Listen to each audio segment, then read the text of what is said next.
Hello friends, my name is Sandeep. Welcome to my YouTube channel that is learn WFM। तो आज के theoretical part में हम discuss करेंगे दो नए टॉपिक जो कि है ऑक्यूपेंसी एंड यूटिलाइजेशन। तो ये वीडियोस इस तरह से बनाई गई हैं जिनको WFM का कुछ भी आइडिया नहीं है, जो कि बिल्कुल फ्रेशर है, तो उनके लिए भी ये बनाई जाई गई हैं ताकि वो बिल्कुल इजीली तरीके से समझ सकें। प्लस उनके लिए भी है जो WFM में ऑलरेडी हैं but they are facing some challenges in interviews and just for better opportunities these videos has been made. चलते हैं, सबसे पहले जानते हैं व्हाट इज शेड्यूल्ड एक्टिविटीज़ क्या होती हैं। शेड्यूल्ड एक्टिविटीज़ बेसिकली अगर जैसे कॉलिंग प्रोफाइल है तो कॉल टाइम हो गया शेड्यूल, आप बेसिकली कॉल के लिए शेड्यूल्ड है। या अगर चैट प्रोसेस है तो चैट। अपार्ट फ्रॉम दैट कुछ प्रोडक्टिव बॉक्सेस होते हैं लाइक कोचिंग, हडल एक्सेट्रा। उसके बाद शेड्यूल एक्टिविटीज़ में आपके आते हैं lunch breaks and all this. आगे चलते हैं, शेड्यूल्ड आवर्स क्या होते हैं। तो basically this is duration of the shift. It can be like 8 hours, 9 hours. Somewhere it is like 8.5 hours, 9.5 hours. It is basically depending upon the process or the organization. आगे चलते हैं, productive time क्या होता है। तो this is basically advisor is वो time होता है basically advisor is engage with the customers. तो इसमें तो तीन पॉइंट्स होते हैं, जबकि स्टॉक टाइम जो कि है actual talk time with the customers. Basically वो टाइम होता है जिसमें जो एडवाइजर होता है basically is talking to the customers. Hold, अगर जैसे किसी किसी क्वेरी, कस्टमर की क्वेरी पे अगर एडवाइजर स्टक हो जाता है तो वो उसको होल्ड पे रखता है और अपने सीनियर से पूछ के उसको रिवर्ट बैक। रैप अप होता है जब कॉल ख़त्म हो जाती है, तो कुछ पॉइंट्स होते हैं जो एडवाइजर्स नोट करके रखना चाहता है तो उसको वो रैप अप लगा के वो सारे काम करते हैं। आगे चलते हैं, प्रोडक्टिव बॉक्सेस क्या होते हैं। प्रोडक्टिव बॉक्सेस होते हैं coaching, huddle, training and outbound. आगे चलते हैं, अवेलेबल टाइम क्या होता है। अवेलेबल टाइम बेसिकली वो टाइम होता है जिसमें agent is basically available to take calls but there is no call coming. ये तब होता है बेसिकली जब देयर इज नो, जब कॉल फ्लो कम होता है। आगे चलते हैं, तो आगे हम जानते हैं कि व्हाट इज़ ऑक्यूपेंसी। ऑक्यूपेंसी को हम फॉर्मूला वाइज समझने की कोशिश करते हैं। तो this is basically talk time plus hold time plus the wrap time divided by talk time plus hold time plus wrap time plus avail time. Example के through चलते हैं, तो मैंने कुछ नंबर्स लिए हैं। जैसे 4 hours का मेरा टॉक टाइम है, 15 minutes का मेरा होल्ड है और 15 minutes का मेरा रैप अप वर्क है। Avail is my around 1 hour। मैंने यहाँ पे मिनट्स को आवर्स में कन्वर्ट कर दिया है, इसलिए यहाँ पे मैंने 0.25 लिया है।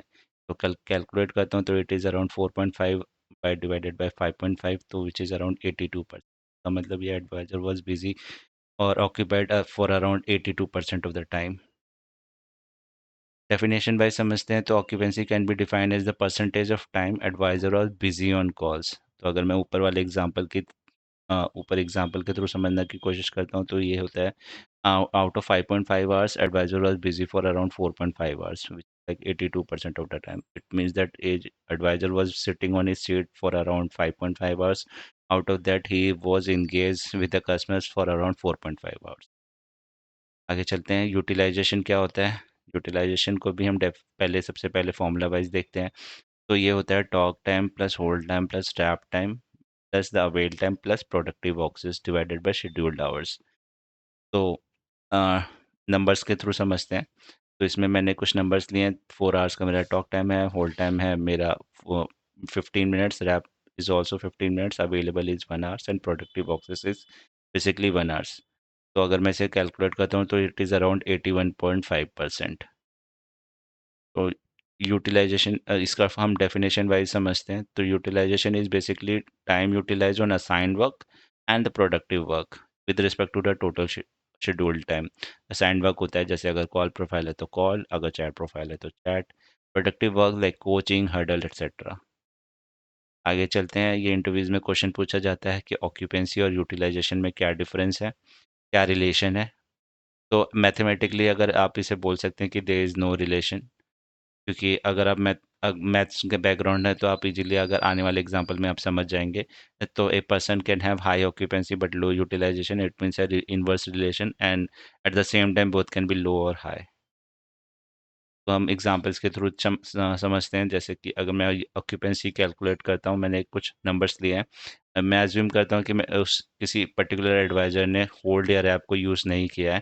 तो टॉक टाइम था 1 hours का and avail time is around 4 hours।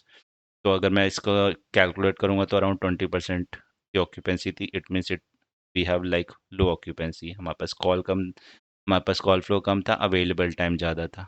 तो मेरी ऑक्यूपेंसी लो थी, दैट इज़ 20%। आगे चलते हैं। तो यहाँ पे मैंने यूटिलाइजेशन को कैलकुलेट किया, सेम नंबर्स लिए जैसे कि यहाँ पे मैंने लिए थे। यहाँ पे भी टॉक टाइम 1 आवर है, होल्ड और रैप 0 आवर्स अज्यूम कर रहा हूँ, एंड प्रोडक्टिव ऑक्सेस है 2 आवर्स का, अवेलेबल इज़ लाइक 4 आवर्स।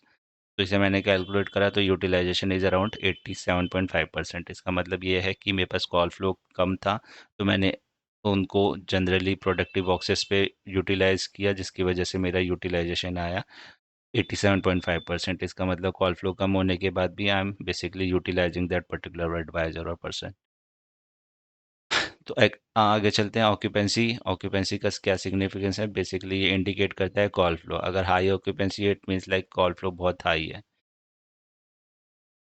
इसको हम फॉर्मूला वाइज देखते हैं। तो अगर मैं इसको टॉक टाइम, होल्ड टाइम और रैप टाइम को इंगेज टाइम भी कह सकता हूँ, और जो डिनोमिनेटर में है talk, hold, wrap plus avail time, इसको कह सकता हूँ this is basically the time when the advisor is ready to take calls.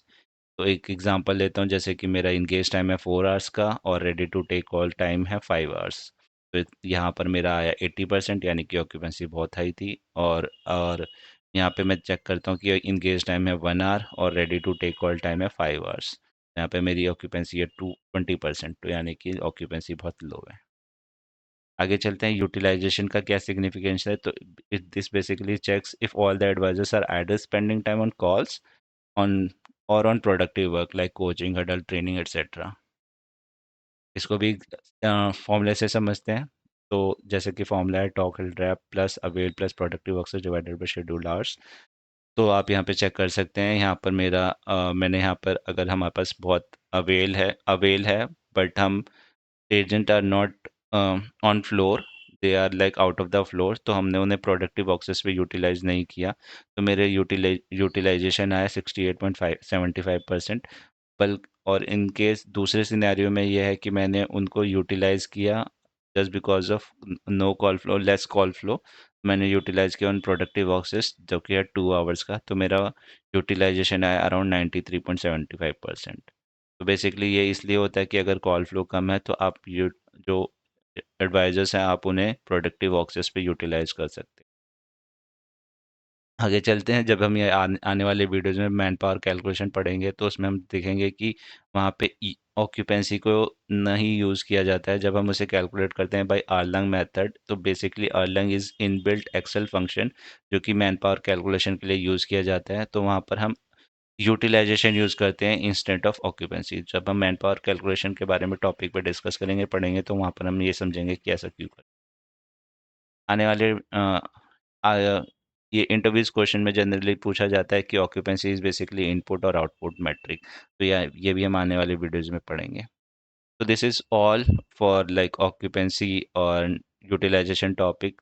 तो just to give you the idea about occupancy and utilization, जब भी अगर आपके पास कोई बोलता है ऑक्यूपेंसी क्या होती है, तो आपको दिमाग में ऐसा आना चाहिए कुछ कि दिस इज बेसिकली ये रिलेशन आपके दिमाग में आना चाहिए कि ये कंपैरिजन है जो इंगेज टाइम है divided by the time when the advisor is ready to take calls. और अगर यूटिलाइजेशन कोई पूछता है तो आपको आपके दिमाग में ऐसा कुछ फ्रेम आना चाहिए। कई ऑर्गेनाइजेशन में ऐसा भी हो जाता है कि जो डिनोमिनेटर में ये शेड्यूल आवर्स है उसमें से माइनस ब्रेक्स किया जाता है, तो डिपेंडिंग अपॉन द प्रोसेस और how client wants to decide things. But आपके दिमाग में जब भी यूटिलाइजेशन आए तो इसका कुछ कुछ इमेज आनी चाहिए, और ऑक्यूपेंसी जब आता है तो इस ऐसी कुछ इमेज आनी चाहिए। तो this is all for today. Thank you so much, bye bye.